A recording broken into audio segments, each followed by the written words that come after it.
It's that time again!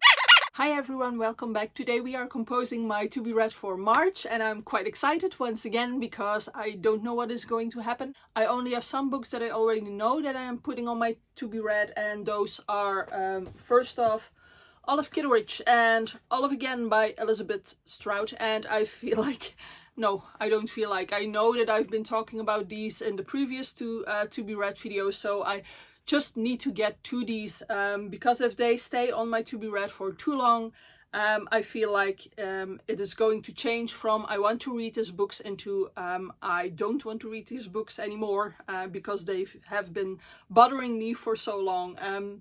So yeah, I want to say definitely, but most likely should read both of these in March. And then two other books that I want to mention. I don't know for sure if I'll get to those because I have my other books that we have to decide upon that are always the most important to try and get read in a certain month.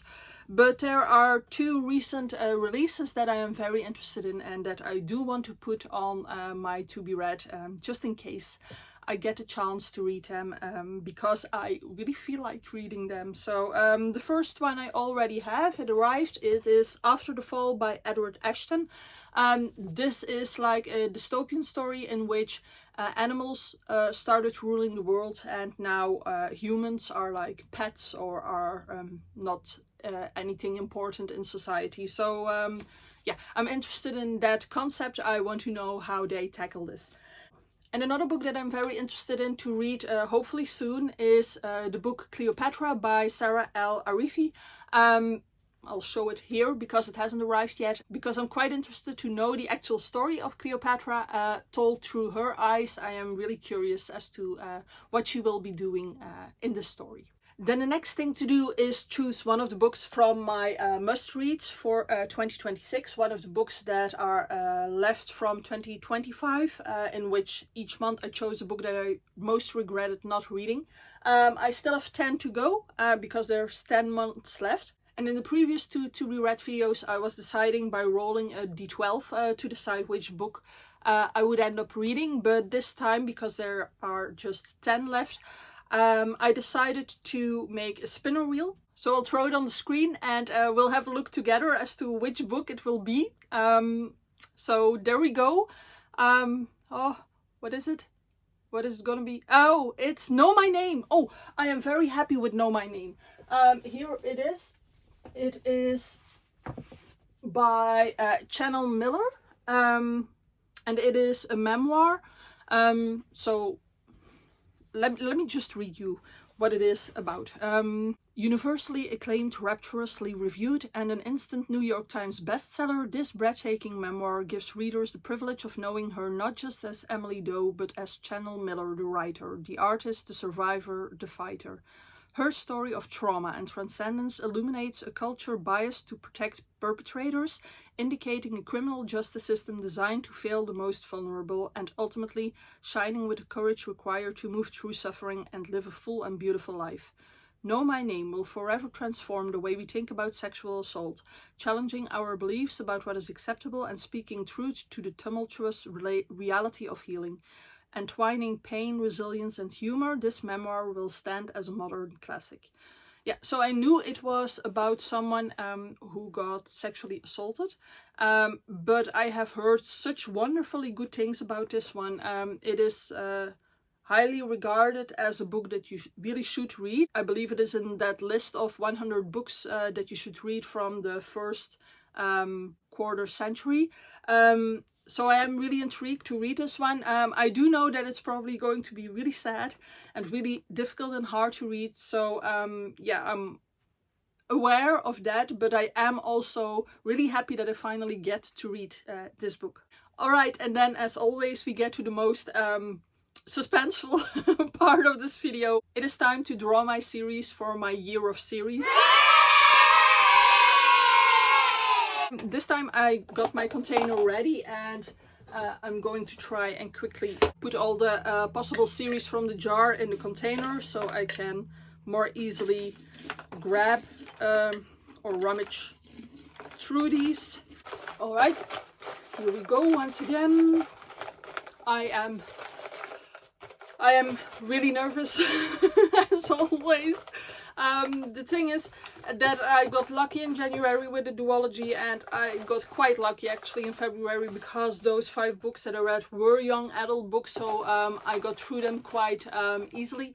Well, easily is a big word, but you know, they read quite quickly. And now I feel like I am... Oh, pulled several. How many did I pull? 3. I have to choose.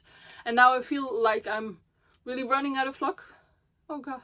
I'm even more nervous now. I only have 3 before me instead of like the whole box. So okay. Wish me luck. Let's go with the middle one. Alright. There we go. Okay. What does it say? What does it say? Alex Stern, Bardugo. Oh, Bardugo! And it's 2 books. So is that like Hellbent? The Hellbent book, right? Let me look for it somewhere over here. God knows where. Alright, I think I found it. It's Ninth House and Hellbent by Leigh Bardugo, and these are a duology. I'm so relieved to be able to say that it's a duology. You have no idea. I was so sure that I was gonna pull like Dune or something this time, and it was totally going to throw me off because I do not have a lot of time to read in March. If something like that happens to me, like this really big series, then it would better happen in April, because I like have a holiday then, you know. I would feel more comfortable, and I would definitely have felt like I couldn't manage in the upcoming month. So I'm so glad that it's a duology. And now let's read what this one is about. I believe Ninth House is the first book. Okay, there we go. Welcome to the Ninth House. Galaxy Alex Stern is the most unlikely member of Yale's freshman class, a dropout and the sole survivor of a horrific unsolved crime. Alex was hoping for a fresh start. But her free ride comes with a catch. She has been tasked with monitoring Yale's secret societies, notorious haunts of the rich and powerful. But there is a dead girl on campus, and Alex is the only person willing to look deeper. Because the societies are far more sinister and extraordinary than anyone ever imagined. They tamper with forbidden magic, they raise the dead, and sometimes they prey on the living. Alright, sounds interesting and sinister and quite exciting, actually. Yeah, I think I'm looking forward to these. I have to think. I did read books by Leigh Bardugo before. I read another duology, I believe, like Six of Crows and Crooked Kingdom. But I read those when they came out, so a long time ago, over a decade ago, I think. And I didn't realize that there were like books before that. There's a trilogy before that, which I haven't read, which is also here somewhere amongst all these books. But I do know that this one is something different, because it's in this in Yale, in this academy, I wanted to say, at a university. So these are separate.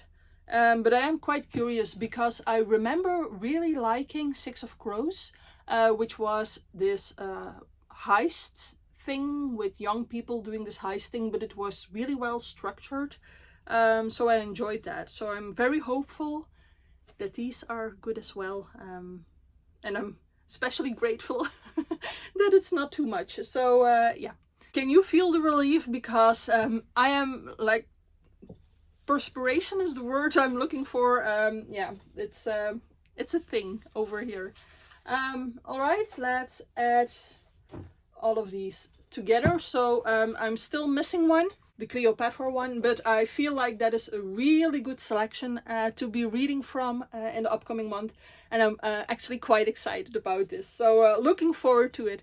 If there are any books in here that you are reading as well, or that you are interested in, or that you have read and that you would like to tell me something about, I would really like it if you comment underneath this video. I will definitely comment back, and I hope to see you soon in another video. Bye!